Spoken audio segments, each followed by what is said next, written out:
Hi hello नमस्ते. मी सावित्रा खडाखडा या चॅनलमध्ये तुम्हा सर्वांचं खूप खूप मनापासून स्वागत करते. आय होप की तुम्ही सर्वजण मस्त आणि मजेत असाल. तर चला तर मग आजच्या या छान दिवसाच्या या छान व्हिडिओला सुरुवात करूया. तर इथे बघा मी छान अशी ना देवपूजा वगैरे करून घेतली आणि तोपर्यंत आत्याने ना पुरणाला ना चटका वगैरे दिला होता. कारण आज ना पुरणाची डाळ घातली होती, म्हणजे पुरणाच्या पोळ्या बनवायच्या आहेत. तर त्यासाठी ना आत्याने ना सकाळी बघा डाळ शिजवून चटका वगैरे दिलेला आहे. तोपर्यंत माझी देवपूजा वगैरे झाली. तर आज ना आम्हाला आषाढ महिन्यामध्ये ना मरीमाईचं ना नैवेद्य असतो ना तो दाखवायचा आहे, म्हणून इथे आमची तेच तयारी चाललेली आहे. तर इथे बघा आत्याने छान असे पुरण वाटलेलं आहे. तर इथे भात पण लावून घेतलेला आहे कुकरला आणि कणिक पण मळून घेतली होती. तर आता छान अशी ना कणिक भिजली ना आपल्या पुरणपोळ्याही छान होतात. तर आधी ना आपल्या निवदाला ना छोट्या छोट्या अशा पोळ्या बनवायच्या आहेत. तर इथे बघा तुम्ही पाहू शकताय आत्याने ना छोट्या छोट्या अशा निवदापुरत्या ना सर्व छोट्या पोळ्या बनवल्या आणि नंतर ना बाकीचं ना बनवायचं आहे. तर मी नंतर ना जे काही आता देवीला लागणार आहे ते सर्व मी साहित्य इथे काढून ठेवलेलं आहे पूजेचं. अगरबत्ती फुलं वगैरे, कारण आजी आणि बाबा जाणार आहेत नैवेद्य घेऊन. कारण आषाढ महिन्यामध्ये ना मंगळवार आणि शुक्रवार ना असा आमच्या इकडे ना दही भाताचा नैवेद्य दाखवला जातो आणि शेवटच्या शुक्रवारी ना की पुरणपोळीचा नैवेद्य दाखवला जातो.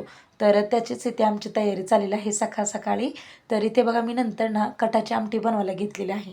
आत्तानी ना पुरणपोळ्या बनवल्या आणि नंतर इथे मी वांग्याची भाजी बनवली, कटाची आमटी बनवायला घेतलेली आहे. तर मस्त अशी ना मी कटाची आमटी बनवून घेते. तर आज काय मी डिटेलमध्ये ना कटाच्या आमटीची रेसिपी तुमच्याशी शेअर करत नाही, कारण याच्या आधी पण मी तुमच्याशी शेअर केलेलं आहे. तर मरीमाईची काय असते की आमच्या इकडे ना मे महिन्यामध्ये की मरीमाईची जत्रा खूप मोठी होते. तर तेव्हा असा कोंबडा वगैरे कापला जातो. पण आता ना थंडीमध्ये, म्हणजे काय म्हणतात ह्याला, थंडी किंवा आषाढ महिन्यामध्ये ना मरीमाईचा ना नैवेद्य वगैरे दाखवला जातो. तर त्याचीच आमची त्यांना सकाळपासून तयारी चालू आहे. तर दर मंगळवारी आणि शुक्रवारी असे 5 असतात ना तेव्हा देवीला पाणी वगैरे वतून त्याची पूजा करून दही भाताचा नैवेद्य दाखवला जातो आणि शेवटी ना पुरणपोळीचा नैवेद्य असतो. तर इथे बघा मी कटाची आमटी वगैरे बनवून झाली आणि पूजेचं सामान वगैरे साहित्य जे काय आहे ना मी ते काढून ठेवलं आणि आत्याने ना लगेच ना नैवेद्य वगैरे बांधून बाबाला आणि आजीला गावात पाठवलेले आहेत.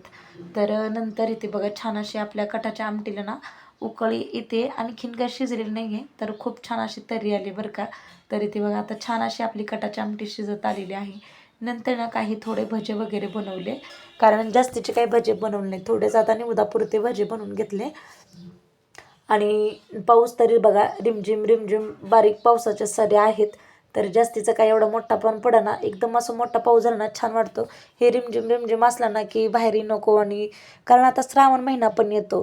तर आल्यानंतर आपल्याला सर्व भांडे वगैरे घासायचे असतात. असं जर चिकचिक झालं ना की नको वाटतं. तर तेवढ्यात बघा आपला शौर्य सकाळी स्कूलला गेला होता आणि शौर्यच्या टीचरने त्या आम्हाला फोन लावून बोलवलं की शौर्यनाला खूप ताप आलेला आहे शौर्यला. मग बघा येता येता शौर्यला हॉस्पिटलमध्ये दाखवून आले आणि येताना ना शौर्यासाठी डाळिंब वगैरे आणले होते. तेच इथे ना डाळिंब सोलून देत होते शौर्याला. कारण बघा इथे शौर्याचा चेहरा कसा झालेला आहे, कारण अचानक रात्री थोडाच ताप होता, सकाळी काही वाटलं नाही म्हणून शौर्यला मी स्कूलला घालवलं आणि नंतर ना मॅडमनेच त्यांच्या फोन लावून बोलवलं की घेऊन जावा म्हणून. मग त्याला हॉस्पिटलमध्ये दाखवलं आणि ते बघा नी ना छान असे ना 2 डाळिंब सोलून दिले शौर्यला आणि मला. तर असं सोलून दिलं ना खायला ना खूप छान वाटतं बरं का. हे डाळिंब सोलायचं ना खूपच कंटाळा येतो मला तरी बरं का. तुम्हाला पण कंटाळा येतो का नक्कीच कमेंट बॉक्समध्ये सांगा. तर मस्त इथे बघा किती छान असे ना डाळिंब आहेत. मी आणि ते शौर्यना छान असं ना डाळिंब वगैरे खाऊन घेतलो आणि मी ना डिरेक्टली ना सायंकाळी 4 वाजता तुम्हाला भेटलेले आहे. कारण जास्त कसं असं शूट करायचं होत नाही आहे. शौर्याला पण ताप आला आणि तुला झोपी वगैरे घातलं आणि नंतर मी ते बघा 4 वाजता ना हे बनवायला घेतलेलं आहे कच्ची भेळ. थोडीशी भूक लागली होती, म्हटलं आता चला चिरमुरे घेतले इथे मुरमुरे.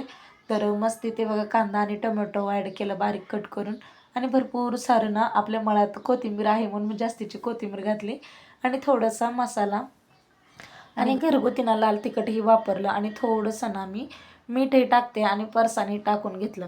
फरसाण टाकल्यामुळं ना खूप छान ही आपली कच्ची भेळ होते बरं का. नाहीतर मी आज ना ओली भेळच बनवा म्हटली होती, पण चिंच आणि गूळ वगैरे काहीच भिजू घातलं नव्हतं. म्हटलं आता चला पटपट झटपट अशी नाही, आपण कच्ची भेळ बनवून बघूया. आणि खूप दिवसातून मी आज ना कच्ची भेळ बनवलेली आहे. वरून थोडासा लिंबू पिळून घ्यायचा, म्हणजे लिंबू पिळल्यामुळे ना खूप छान टेस्ट लागते बरं का या कच्ची भेळाला.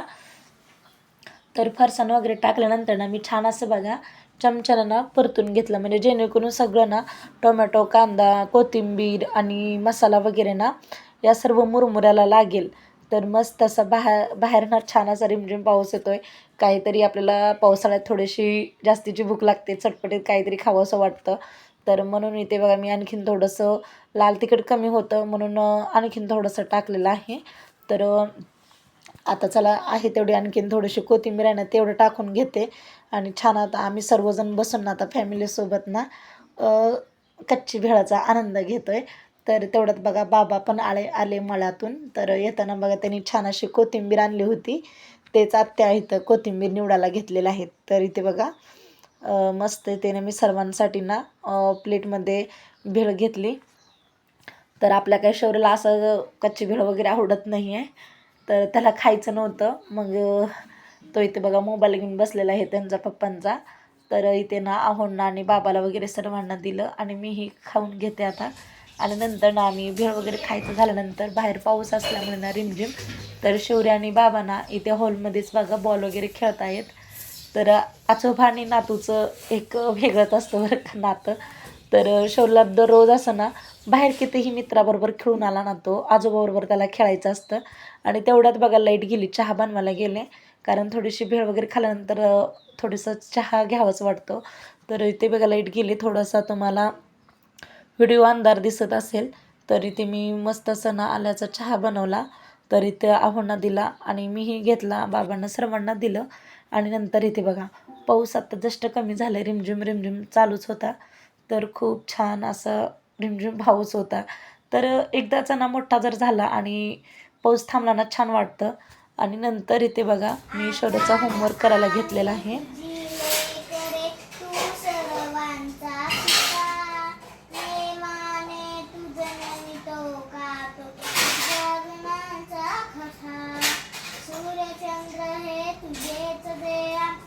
तुझीच हे वासरे, तुझीच शेते सागर डोंगर, फळे फुले पाखरे, अनेक नावे तुला तुझी रे, 10 दिशांना घर.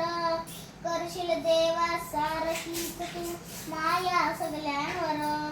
खूप शिकावे, काम करावे, प्रेम धरावे मनी, हौसर एवढी पुरवी देवा हीच एक मागणी. आणि इथे ना आपलं शौर्यनाथ छानच ना आजना मी तुझी लेकरे हे ना तो छानच ना गीत म्हणलेला आहे. तर खूप छान वाटलं मलाही. तर तुम्हाला आजचा माझा ना हा छोटासा व्हिडिओ कसा वाटला नक्कीच कमेंट बॉक्समध्ये सांगा. व्हिडिओ आवडल्यास लाईक शेअर सबस्क्राईब